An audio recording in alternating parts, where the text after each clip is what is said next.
আচ্ছা, তোমাদের সাথে এটা কার কার হয়েছে যে তোমরা অনেক দিন পর কোনো খাবার অর্ডার করেছো, অনেকটা এক্সাইটেড এই খাবারটার জন্য, কারণ তোমরা অনেক দিন পর খাচ্ছ, কিন্তু খাবারটা যখন একবার মুখে দেবে তখনই তোমাদের এই খাবারটা এতটাই বাজে লাগে যে ফেলে দিতে হয়।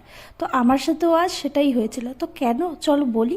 তো আমি অনেক দিন থেকে ভাবছিলাম যে একটু ফাস্ট ফুড খাবো বাইরে গিয়ে। তো অনেক দিন হয়েছে আমি ফাস্ট ফুড তো খাই না, আর অর্ডারও আমি অনেক দিন হয়েছে দেই না। আর এই দোকানটা আমি আগে খুব ভালোবাসতাম, মানে খুব ভালো লাগতো। আমি অনেক দিন থেকে এই দোকানে খেয়েছি, কিন্তু রিসেন্ট কয়েক মাস হয়েছে এই দোকানটা বন্ধ হয়ে গেছিলো, তো আমি না ওই খেতাম না। তো আজকে দেখলাম যে এই দোকানটাতে মানে ওই খাবারগুলো আছে, এই দোকানটা ওপেন হয়েছে। তো আমি ভাবলাম যে না, আজকে জোম্যাটো থেকে অর্ডার করবোই। তো যাই হোক, আমরা অর্ডার করে দিয়েছি। এখানে অর্ডার করেছি শেজওয়ান ফ্রাইড রাইস, যেটা আমার অল টাইম ফেভারিট। আর করেছি হচ্ছে একটা চিকেন ললিপপের। তো চিকেন ললিপপটা আমার দেখে খুব বাজে লাগছে, কারণ যে প্যাকেটে দিয়েছিল ওটা না পুরো অয়েলি, মানে একদম অয়েল ছিল। তো আমার একদম ভালো লাগেনি। যাই হোক, ওটা আমি ইগনোর করেছি। তারপর যে শেজওয়ান ফ্রাইড রাইস, ওটা আমার খেতে খুব ভালো লাগে। তো আমি মিডিয়ামটা করেছি, ফুলটা করিনি, কারণ ফুলটা না আমি তো খেতেই পারবো না, আর আমাদের বাড়িতে কেউ একটা পছন্দও করে না।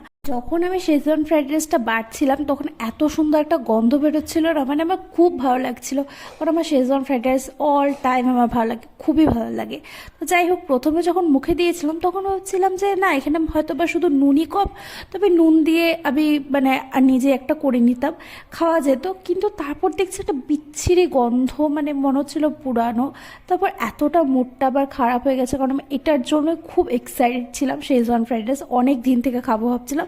তো যাই হোক, আজকে অর্ডার করছি, এই অবস্থা হয়েছে। তারপর ভাবছি যে না, চিকেন ললিপপটা তো খাওয়াই যাবে। তারপর দেখি চিকেন ললিপপটার মধ্যে কাঁচা কাঁচা তেলের গন্ধ, মানে এতটা আমার খারাপ লেগেছে। আমার টাকাটা তো নষ্ট হলোই, ওটা কোনো ব্যাপার না, কিন্তু আমি অনেক দিন থেকে এক্সাইটেড ছিলাম। আমি যাই না, মানে আমার এতটা রাগ উঠেছে, এতটা খারাপ লাগছে, মানে কি বলবো।